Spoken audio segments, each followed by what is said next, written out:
memorial was built after the Hillsborough disaster, where 96 Liverpool fans lost their lives, and it was built because the employees of Unilever, the majority of them, as I understand, were avid Liverpool fans and wanted the company to do something.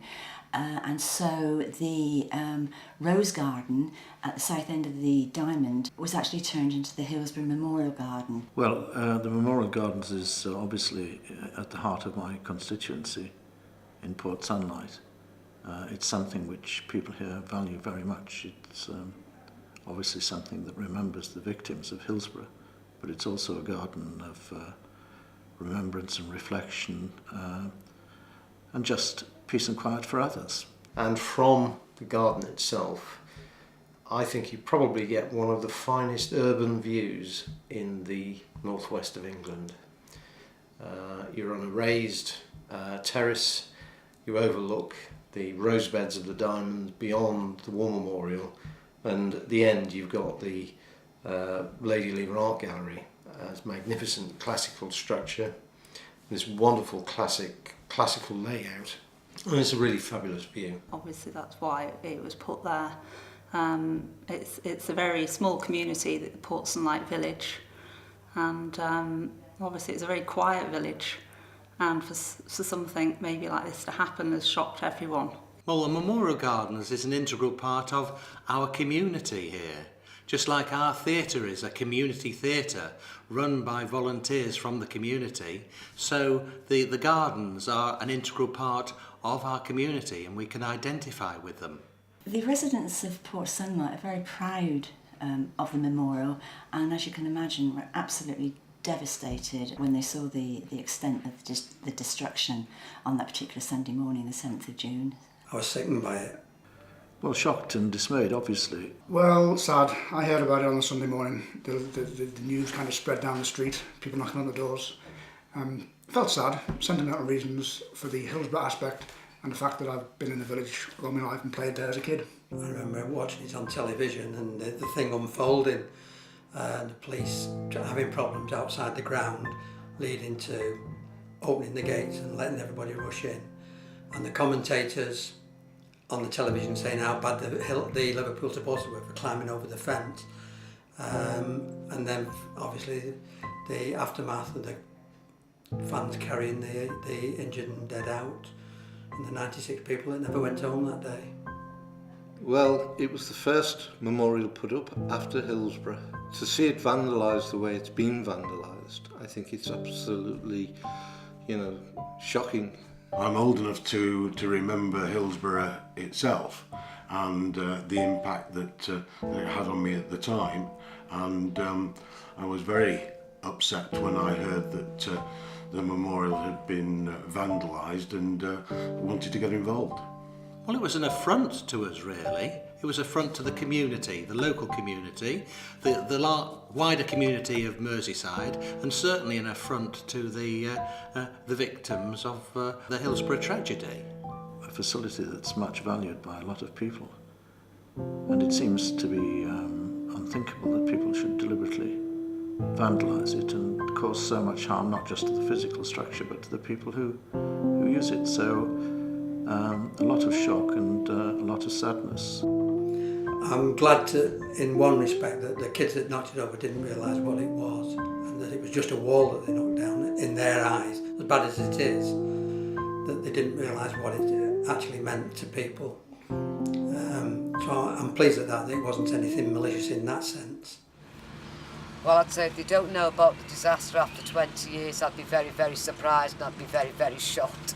We've been fighting for 20 years now, and I'm sure even the young ones who weren't born that day have a good idea now, because people who go to football games, they only have to look and see why are them seats here? Why is there no standing? Educate them.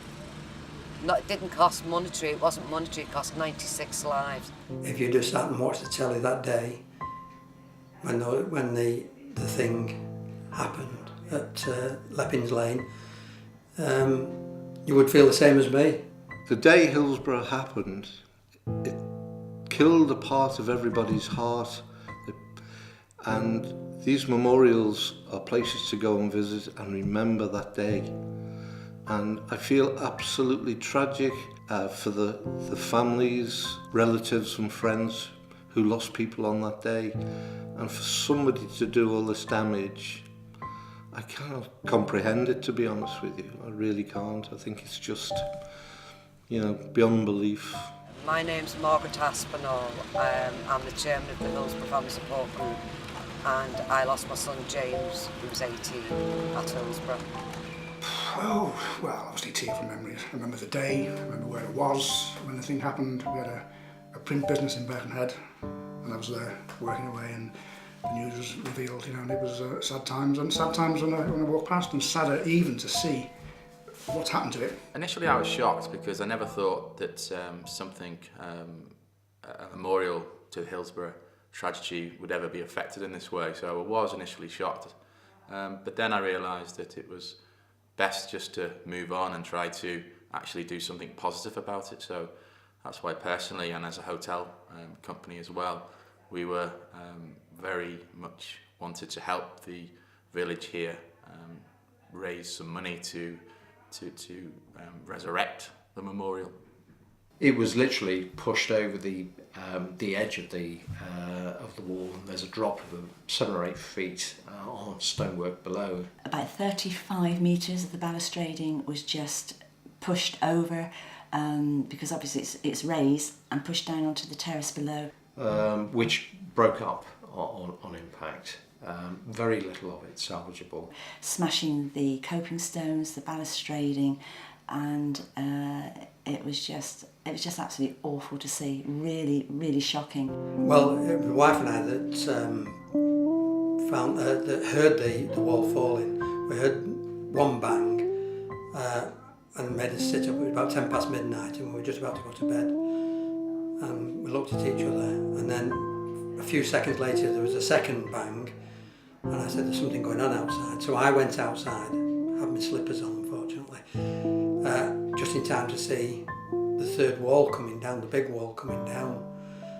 So I ran back to the house, my wife was at the door. I said, phone the police, they're knocking the walls down. I ran upstairs to put a pair of shoes on. When I came down, the police had just arriving as I came down. My wife was still on the phone to the police at the time that they arrived. And she spotted the 3 kids running away and gave a description to the police. And we're up till about 3 o'clock in the morning giving descriptions to the police of what happened that day, that evening. The morning it happened, the police asked us for CTC coverage from our cameras. It's right next to our gate, so it's very obvious all the police activity around there in the morning. Just looking at it, it's Portland stone, and Portland stone costs an arm and a leg. And will take time to get it cut and reshaped. It has to be quarried. Balusters have to be turned on a lathe, and it will require the work of stonemasons to put it back together. We know now that it's going to cost us $26,500 to actually to put right. That will cover the work that we need to do, and also give us a little bit extra to put in some security, help deter any event like this happening again. It's not a cheap material, but it's important that if you're giving respect, you do it with appropriate quality. Even before the appeal was launched, just ordinary people, residents, fans, have called in, £5 here, £10 there, sent cheques in. We've had a fantastic reaction. We've had firms who've offered to produce leaflets for us free of charge, so we've had all our fundraising leaflets produced for us. We have the ability, the resources to reach about probably 7 to 8 million people a week with our flyer distribution service on the stations, the hotels, the leisure retail, top of the town, business quarter. Local firms have contributed money. The shop itself's put a couple of £1,000 as a donation. Wirral Biz is all about helping people to start their own business, and because of the nature of the courses and the fact that they tend to get overbooked, we ask people for a £10 deposit that is returnable when they turn up, but they forfeit if they don't turn up. and we intend to use the monies that we have saved up from that to contribute directly to the fund. And I don't know what the figure is offhand, but it's somewhere around 200, 250 pounds, something like that. The support has been overwhelming, but we've had an awful lot of support in kind, which is good as well. We're doing some very simple things like having the collection boxes in our hotel, but also trying to connect the trust with some of the former players to do hopefully some innovative ideas around charity football games and golf days. So we're hoping to be able to help in that way and do some charity dinners as well. It is hoped that we can put on a charitable concert. The theatre will give its time and its venue free of charge, so that all funds raised on the night of the charity concert will go towards the Hillsborough appeal. And we're hoping to have quite a big fundraising event the last weekend in October to raise funds. It will be wrapped up with Halloween and children. I think, yes, it'll be quite exciting. We've received so much support from various football clubs, which is really nice because it's cut right through any football rivalry. Both football clubs are actively engaged in supporting us, helping us with alerting the wider media to the fundraising programme. They'll also, hopefully the football clubs will help us with some fundraising opportunities as we get further and further into the fundraising appeal. But we're talking about five-a-side football matches with maybe some of the legends, all sorts of things. So, but we're still working on that. But people have been really, really generous with not just their money, but with their time, which is great. Hillsborough Family Support Group have actually donated £1,000 themselves towards this appeal. This was an absolutely beautiful memorial, and we always knew it was well looked after. So of course it was a very, very sad day for us all when we heard about this getting destroyed. So I think it will just help to reinforce a sense of community that's very important to Port Sunlight. It's been quite astonishing. It's been quite humbling actually to be part of this. The general villagers themselves, we've had elderly people in the village write quite substantial cheques, been clearly upset by all of this. So an astonishing reaction really, and it has helped restore our faith in human nature, and you do feel that there is support out there. I think it's made everybody more aware of it being there. I hope that the news about the vandalism could be turned on its head, so to speak, to be news which is favourable to the village and to the community, rather than disastrous as it has been in the first instance. An awareness to the local community of vandals that we won't stand for it. And security will be increased, improved and maintained. That people would realise how mindless it all is, and hopefully be more respectful for property and, more importantly, people's feelings. What else can you say about vandalism? It's just senseless and stupid, and we need better protection around here to stop this happening again. People are willing us to put it right and to keep looking after the village the way that we do. Pleased to be involved, but sad to have to be involved. You can make a donation by a bank payment, you can pay online. They can come to the museum direct. They will spot maybe in different offices that go into maybe the Hillsborough buckets. Send us a cheque, again the address and everything is there. So we're trying to make it as easy as we can for people to pay. On our website there's all the details of how they can respond there. That's www.portsunlightvillage.com. And we would be grateful for every little thing that we actually receive. If you can afford 20p, fantastic. Every penny helps, and it's all gratefully received. Don't think, just do it. I mean, it's a very good cause, and give up somebody's time or a little of their money. I think it's an excellent cause, and everybody should get involved. I know it's extra money at a time when the credit crunch is feeling effect in all our pockets, but this is a venture for the future for not only our future but for our children's future, and it's something that we should not forget lightly. This is a facility not just for the village but for the whole of Merseyside, not just for Blues or Reds or even just for football supporters. It's for a lot of people, and if we can increase awareness of its existence, that's a good thing. Just wish it well and hope that we can raise the money speedily and return it to its former glory. This is a wonderful facility in every sense.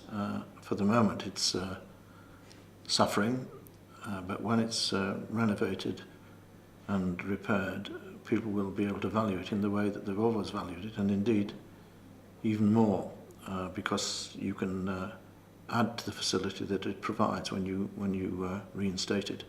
I have an empathy and understanding of the situation of the trust, not got lots of money, and it's like having your teeth smashed. It's a visible eyesore and it can't be left like that. So I hope people will be inspired in the future by the garden as they've been inspired in the past. Please give generously to support this and come back and see it when it's repaired and back to its proper shape and form. Well, if I have a message for anybody who's thinking of donating to the field, obviously I'd like to thank them all very, very much, and I'd also like to thank some of the people here today who are donating, who are trying to help us for our cause as well as the appeal for the memorial. I'd just like to thank everybody in the region who's been so supportive and has helped us with whether it's been with money or whether it's just encouragement, because it's so important when something like this happens that and you go to the effort and trouble of maintaining a place like Port Sunlight, that you're reassured that other people care about it and they want to see it kept, and they want to see it in its splendid state as it usually is. So for all those people, thank you. To support the restoration for this memorial, because it means so much to all of us. It's an important piece of the village, really. We here in the village are pulling all on the same rope to achieve good out of evil. But for people locally, regionally and nationally, please support the appeal and please give generously, and look forward to having the memorial back to what it should be, a place of excellence, reflection and peace.